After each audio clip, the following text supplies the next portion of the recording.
You won't believe what you're about to see. Deep in the wild heart of Tanzania, the Hadzabe tribe sets out on a mission dangerous, raw, and full of adrenaline. This is not just about survival. This is about tradition, a way of life that has remained untouched for thousands of years. Today, you're going to witness something truly rare: how the Hadzabe catch and prepare their most traditional raw meal. What happens next will leave you stunned. The early morning sun rises over the dry, dusty landscape of northern Tanzania. As the wind moves through the tall grass, the hunters of the Hadzabe tribe are already on their feet, sharp eyes scanning the ground for any sign of movement. Their bows are handmade, arrows tipped with poison crafted from natural tree sap. It's quiet, too quiet. But for the Hadzabe, this silence is normal. It's the calm before the hunt. Suddenly, the leader raises his hand. He's seen something, a fresh track. The footprints are small, quick, still fresh. A small animal, maybe a dik-dik or a warthog, has passed through here recently. The group spreads out, moving quickly but silently. Every step is careful. Every sound matters. Then, from behind a cluster of rocks, a rustling sound. A sharp whistle from the leader tells the others to get ready. They move into position, bows drawn, hearts pounding. They wait, and then it appears. A bush pig darts out, unaware of the danger. The hunters release their arrows almost in sync. One hits. The pig lets out a shriek and takes off running. The Hadzabe sprint after it without hesitation. Among this tribe, once the arrow strikes, there is no waiting. They must chase. The animal might run far before the poison slows it down. They run. Across the landscape, leaping over rocks and weaving through trees. Minutes pass. Then finally, the pig stumbles and falls. The leader approaches first, checking the animal. It's done. They've succeeded. The raw meal has been caught, but the adventure is far from over as they prepare to carry the animal back. There's a moment of silence and respect. For the Hadzabe, the hunt is not just about food, it's a part of who they are. Every successful catch is a sign that their ancient way of life still works. No modern tools, no machines, just instinct, skill, and deep respect for nature. Back at their temporary camp, a fire is started, but not to cook in the usual sense.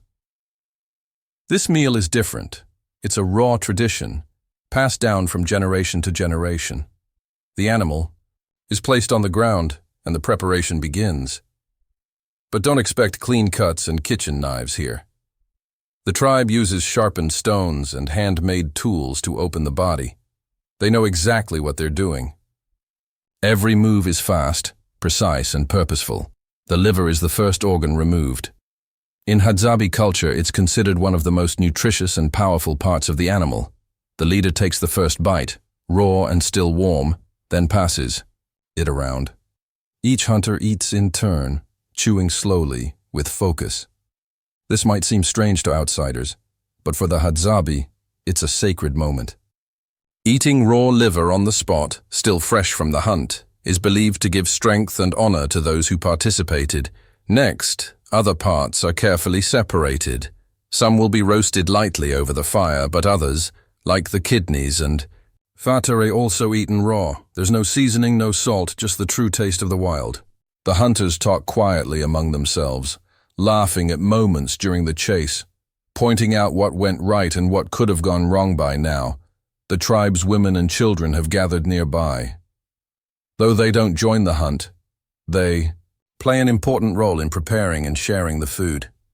Some fruits and tubers gathered earlier are brought in to balance the meal.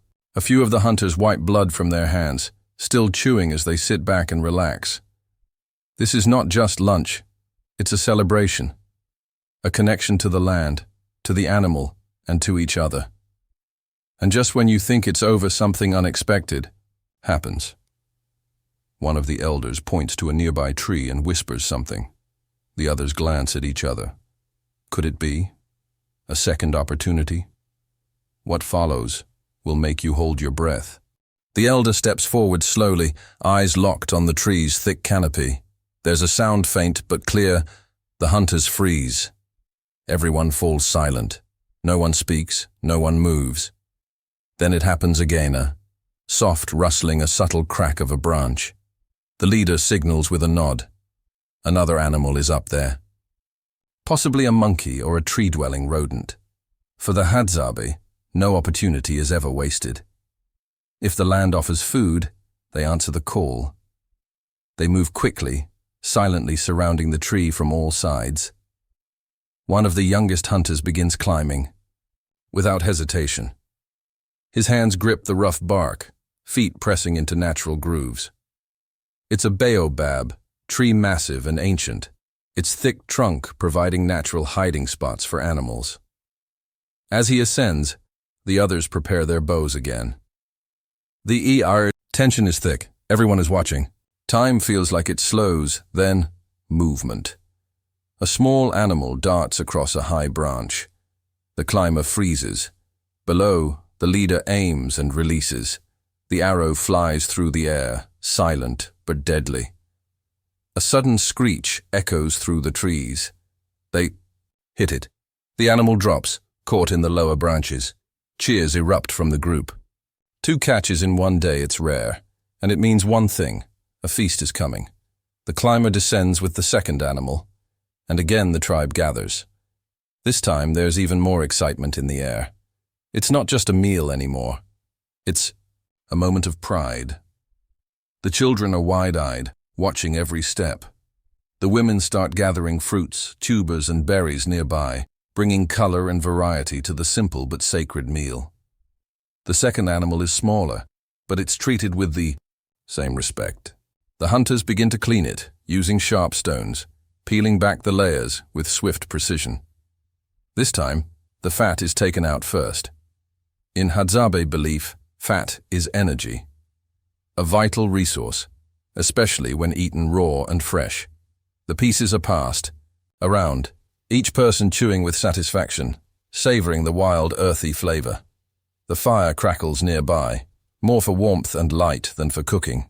A few pieces of meat are lightly smoked, not cooked fully, just exposed to heat to soften the texture. For most outsiders, the idea of eating this way may seem shocking, even dangerous. But the Hadzabe have done this for generations. Their bodies are used to it. Their knowledge of nature and survival is unmatched. Now comes the final part of the ritual. With both animals prepared and shared, the tribe begins to tell stories. The elder speaks first. His voice is calm, steady, carrying tales of past hunts, lessons from the ancestors, and warnings about danger in the forest. The younger ones listen closely. These aren't just stories. They are teachings. Real knowledge passed down not in books, but in blood and memory. The day begins to wind down. The sun sinks behind the trees, casting long shadows over the camp. The hunters sit back, satisfied, their bellies full and their spirits high. They've honored their traditions, fed their people, and once again proved their deep connection to the wild world around them. There's no waste. Every part of the animal is used: meat, bones, fat organs. Leftovers are wrapped in large leaves and stored carefully. Some parts are offered to the dogs that followed them on the hunt. The tribe believes in sharing not just with people, but with the animals they live beside. As darkness takes over, the camp quiets. The fire burns low. Somewhere in the distance, a hyena calls out. But the Hadzabe are not afraid. They are at home here. This is their world. What you've just witnessed is not a performance. It's not done for cameras or attention. It's life. Raw, real, and ancient. The Hadzabe don't need supermarkets, kitchens, or technology. They have the land, each other, and the knowledge of their ancestors. And while the modern world moves fast and forgets its roots, the Hadzabe remain quiet, powerful, and proud, holding on to a way of life that is disappearing from the earth. This is truly incredible.